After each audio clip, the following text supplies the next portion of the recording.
Shalom, shalom. First and foremost, I want to give all the praises, glory, and honor to Yahweh, Bahasham, Yahweh Shai, Bahasham, Rachak Wadash. Double honors to the apostles and elders of Great Millstone. Salutations. Much love and respect to you, Akim, out there pushing this word out in truth and sincerity. This lesson is going to be, I guess fairly quick. I was just watching this interview with Piers Morgan and these agents, right, that he has set up, Myron Gaines, the other emotional Negro. I've got this guy, Lamont Hill, I believe his name is, and then two other Edomite women, and you see the racial tensions, the fire for this racial tension, these racial tensions are being fanned, okay? And it was only a matter of time because prophecy spoke about nations rising up against nations. And the main nation that are against each other is the kingdom of Israel and the kingdom of Edom, right? Starting with the head tribe, Judah. And we clearly see that this is what's going on right now. And I'm going to read this first. This is Zechariah 9 in verse 11. I'll read it in the NLT. It says, because of the covenant, matter of fact, I'll read from verse 13. It says, Judah is my bow and Israel is my arrow. Jerusalem is my sword. And like a warrior, I will brandish it against the Greeks. Why is it mentioning the Greeks? Right? The Greeks represent the Edomites. Okay. Alexander was an Edomite, specifically an Amalekite. Right. So that's what it's going into. Okay. So he's going to set up his people against these Edomites in these last days. All right. Let's get Matthew 24. Right. And when you read on down, it goes into us going into the kingdom. Right. After he destroys Babylon the Great. The Israelites going into the kingdom. But before that, there's going to be all manner of destruction, all manner of chaos, all manner of violence and death, right? This is Matthew 24 and I'll start at verse 4. It says, and Yahweh Shai answered and said unto them, take heed that no man deceive you, for many shall come in my name, saying, I am Hamashiach, and shall deceive many. And ye shall hear of wars and rumors of wars. See that ye be not troubled, for all these things must come to pass, but the end is not yet. For nation shall rise against nation, and kingdom against kingdom. And there shall be famines and pestilences and earthquakes in diverse places. You heard that? Nation shall rise against nation. Okay, and a nation is dealing with a race of people. So there's going to be different races of people that are going to rise up against one another. Matter of fact, let's go into because nation goes back to NATO, I believe, in the Latin. But let's see what it says in the Greek. In the Greek, it says ethnos, right? Going back to ethnic, different ethnic groups, right? You got so-called black people. That's an ethnic group. So-called white people. That's an ethnic group. Although we know there's no such thing as black and white, they are different ethnic groups, meaning they're different races of people. That is true. It says a multitude associated or living together. A company, troop, swarm, a multitude of individuals of the same nature or genus. Okay? Yeah, of the same nature or genus. So there's going to be, people of different phenotypes, if you will, fighting against each other. Okay? Namely, so-called black and so-called white, right? But it's going to come to the point where the other tribes are going to follow the so-called Negroes, the head tribe, Judah. And it's going to be Judah, Benjamin, and Levi, and then the rest of the tribes, right? Fighting against Esau, Edom. Okay, the so-called Latinos and Native Americans are going to join in as well. So Esau thinks it's all good, which, you know, he'll get the first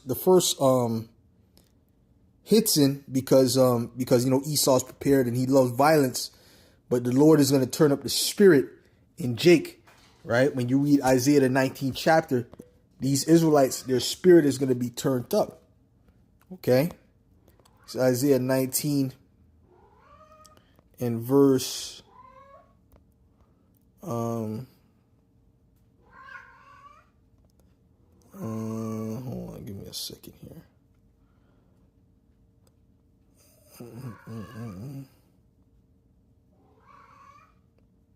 Right, let's start from verse 15. It says, neither shall there be any work for Egypt, which the head or tail, branch or rush may do. And we see that happening now, as a matter of fact.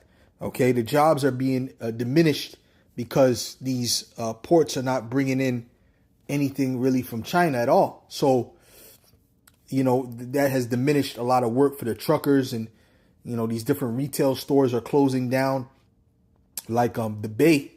You know, if you brothers have access to the Bay, go there and get some deals. I've been scooping up deals at the Bay for the past 2 weeks, man. Getting shoes for $50. All right, I'm talking brand new shoes, new brand shoes. Okay, you know, you just got to look around because, and this is not just the base. Other stores are doing liquidation sales because things are shutting down, things are closing down. Okay, it says, and I'm sure in Babylon, you know, it's even on a higher level. It says, in that day shall Egypt be like unto women, and it shall be afraid and fear because of the shaking of the hand of Yahweh of hosts, which he shaketh over it. And the land of Judah shall be a terror unto Egypt. Yeah, Judah's going to terrorize these Edomites, man, and these other nations. Everyone that maketh mention thereof shall be afraid in himself because of the counsel of Yahweh of hosts, which he hath determined against it. All right. And they're going to be in a spirit of, I don't care, I don't give a damn. Just like that Jake that ran over that cop. He was in a spirit of, I don't give a damn. You understand what I'm saying? And the Lord is going to turn it up even more than that. You know, he raised up his head. He grilled him in the eyes. That's a yeah. What's up? I did that, and I'll do it again. That's what the look was. And trust me, man, when the Lord turns up the spirit in Jake, it's going to be worse than that. This word for terror is chagah, and it says terror, a reeling, and terror, properly, vertigo, i.e. figuratively, fear, right? So the Judahites are going to put fear in these people. See, now Esau's not scared of you, Jakes. You guys are marching around doing all this extra shit. Esau can't wait for you. Esau's praying that you, Jakes, do something stupid with your little guns. All right? What do you think Esau does? Esau eats and breathes and sleeps guns in warfare, man. That's what he loves. He loves to kill. You think that's phasing him? All right? No. Okay?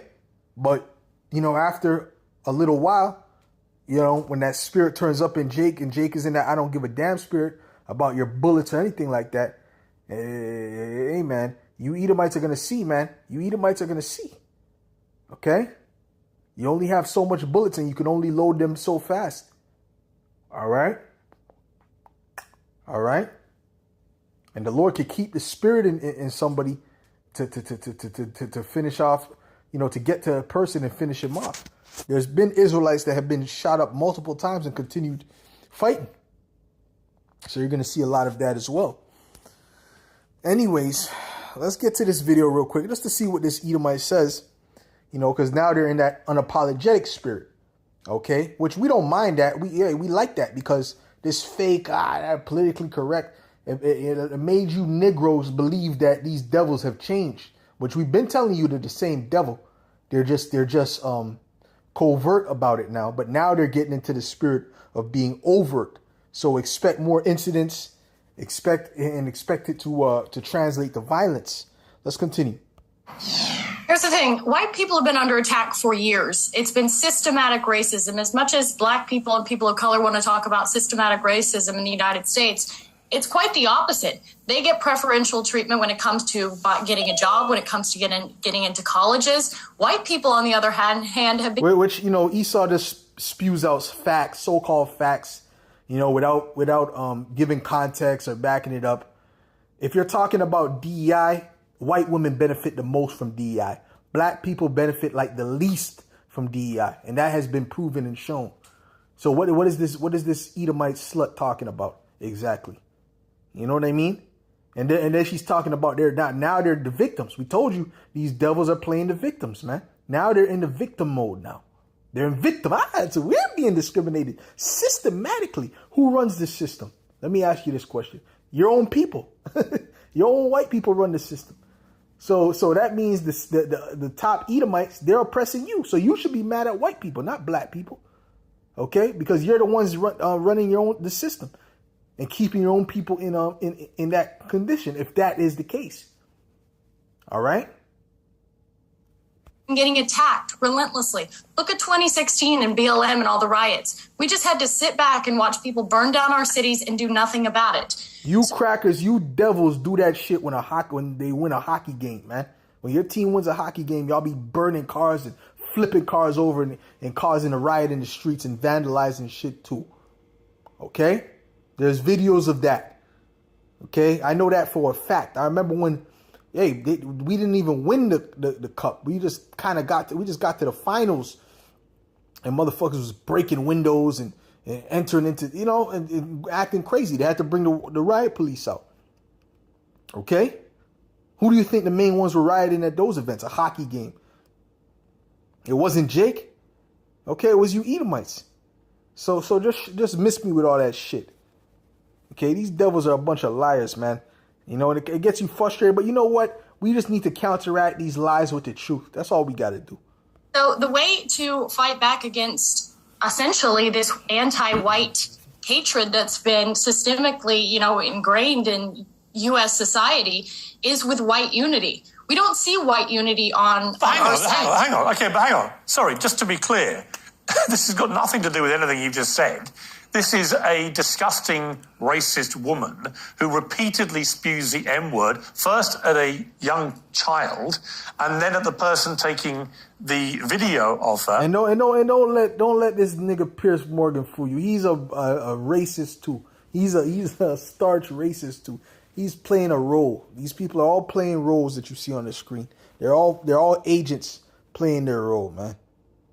Does it with complete impunity, does it numerous times. We're talking about a bona fide, unquestionable racist. So I don't understand why what you've just said to me bears any relation to white unity or anything that you've just said. She's just a racist. Isn't she? You wouldn't dispute that. It's not about her. It's not about her. It's about it is about her. Coming together and supporting another white person, and it doesn't matter. Why would you want to support a white racist? Because I want to support free speech, and you cannot have free speech in the country. No, that's fine. You can support free speech, but you also have to be accountable for what you say. Would you use the M-word out of interest? Yes. You would? Mm-hmm. I do, quite frequently. You use the M-word quite frequently. Well, why? Other than the fact you're a despicable racist. Are you? Some would say I am. I guess according to the ADL, I'm a white supremacist. I'm a neo-Nazi. If you use the M-word repeatedly, you are a racist, then, are you? Sure, I'll embrace that. If that means forwarding, helping white people achieve freedom of speech, real freedom of speech, which, by the way, Shiloh Hendricks is being attacked on all fronts. They're trying to bring legal charges against her. They're trying to get her children taken away. So you were saying Carmelo Anthony, it doesn't matter. That's a different Sorry, but just to be thing. clear, you just said to me you use the N-word regularly. In what context? Do you use it with black people? Is the machine fixed? Yes, if it's appropriate. When would it be appropriate to use the M-word? When would it be appropriate? Anytime I feel like it. So you're an unashamed racist? Correct. Well, do you understand that makes you a despicable human being? I guess so. I don't really care. I mean, why are we not talking about Shiloh Hendricks? Why are we talking about? Well, actually, I think you've moved it on in this debate very quickly to your own racism, which explains what. Yeah. So Khan. So you see that now they're being unapologetically, they're being unapologetically racist, right? So that's what she's here to push, right? And they're pushing that vibration out there. And Myron, he's so happy and proud that his white sister is finally getting a backbone, which that nigga's a fucking agent heathen, man. Fuck out of here, man. All right? You know? But anyways, these dudes are set up, man. These dudes are set up, man, and they're ultimately set, they're doing the bidding of the elites, you know, because the elites want this race right. The elites want this black versus white thing going on, which is going to happen anyway because it's prophecy, man. You know, and it's going to get bloody. It's going to get bloody. It's going to get bad. And you Jakes are going to have to get your head out of your asses because you're going to realize that it's real. Okay. Okay. And it's not going to be prop blood that you're going to see. It's going to be real blood. You dig? Because, hey, man, I'm telling you, this is going to cause tensions to boil over.